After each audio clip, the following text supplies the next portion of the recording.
Assalamualaikum warahmatullahi wabarakatuh. Saya Denny Siawan dari kelas manajemen 22X dengan NPM 224111078. Di sini saya ingin membahas tentang apa itu manajemen operasi. Yang pertama yaitu pengertian manajemen operasi, yaitu kegiatan yang berhubungan dengan penciptaan barang dan jasa melalui adanya pengubahan input atau output, input menjadi output. Produksi atau production, proses penciptaan barang dan jasa, contohnya penciptaan barang, pembuatan produk, misalnya kipas angin, TV, mesin cuci. Yang kedua, contoh penciptaan jasa yaitu proses yang terjadi di bank, rumah atau rumah sakit atau perusahaan penerbangan.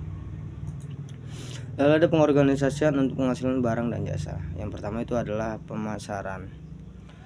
Yang kedua ada pemasaran, yaitu menerima pemesanan untuk barang dan jasa. Tidak akan ada aktivitas jika tidak ada penjualan. Yang kedua yaitu produksi atau operasi. Dan yang ketiga itu keuangan atau akuntansi.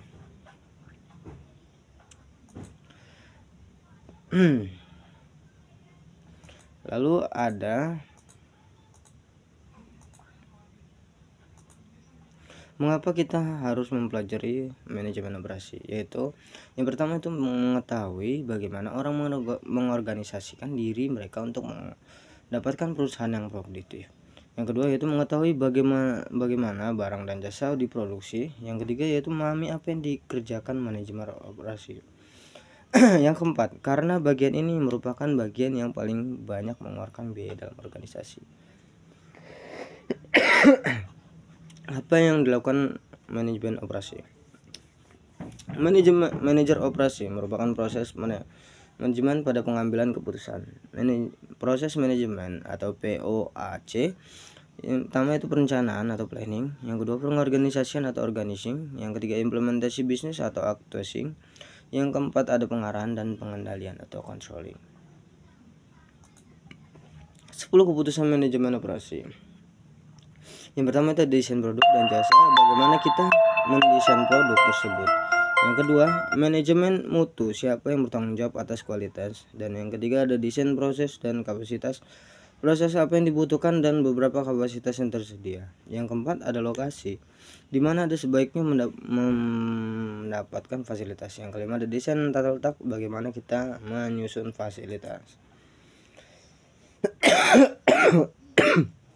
Dan yang keenam ada sumber daya manusia dan sistem kerja, bagaimana kita menyediakan lingkungan yang layak. Yang ketujuh ada manajemen rantai pasokan, siapa masuk kita.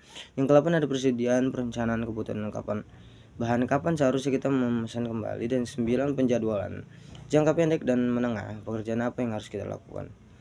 Yang ke-10 ada perawatan, siapa yang bertanggung jawab atas perawatan dan kapan melaksanakan perawatan. Produktivitas, perbandingan antara output hasil jadi berupa barang dan jasa dibagi dengan satu atau lebih input atau tenaga kerja, modal, dan manajemen. Pengukuran produktivitas ada dua, yaitu produktivitas faktor tunggal.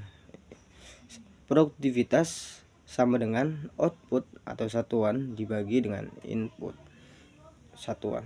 Yang kedua ada produktivitas multifaktor, yaitu produktivitas sama dengan output atau satuan dibagi tenaga kerja ditambah bahan baku ditambah energi tambah modal dan lain-lain.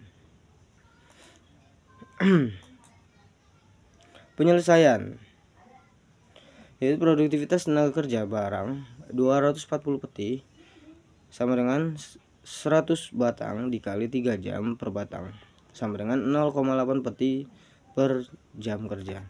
Produktivitas tenaga kerja dengan pembelian profesional 260 peti sama dengan 100 batang kali 3 jam per batang ditambah 8 jam sama dengan 0,84 peti per jam kerja.